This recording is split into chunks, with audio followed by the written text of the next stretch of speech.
Memasuki hari ketiga pencarian, Yanto, lanang 48 tahun yang terjatuh dan terberak di Sungai Borang pada Kamis 11 April 2024 sampai mak ini belum ditemukan.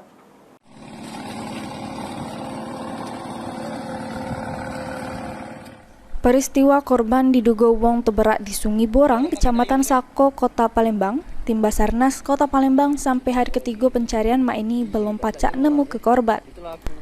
Korban bernama Yanto, 48 tahun, warga Jalan Pelita Gang Ali Akib, Kecamatan Kemuning, Kota Palembang ini diduga terjatuh ke sungai dan terberak di aliran Sungai Borang, Jembatan 1 pada Kamis 11 April 2024 sekira jam setengah 7 dalu.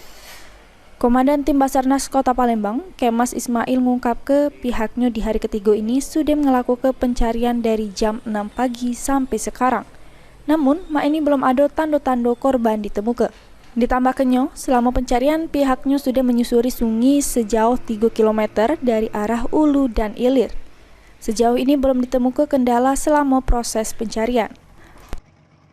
Untuk pencarian H3 sesuai dengan SOP, kita mulai dari pukul 6.00, kita sudah mulai melakukan penyisiran dari LKP.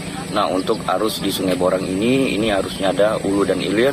Jadi tadi pagi sesuai dengan rencana operasi kita yang dapat dari kantor SAR Palembang, yaitu kita sejauh 3 km.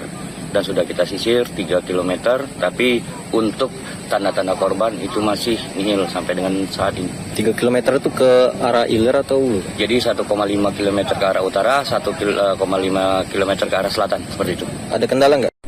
Kecenderungan tidak ada, karena sungainya juga kecil, terus untuk arus juga nggak terlalu deras. Berbagai upaya sudah dikerahkan Tim Basarnas Kota Palembang dengan menerjunkan 6 petugas rescue guna melakukan proses pencarian. Lutfi, PAL TV.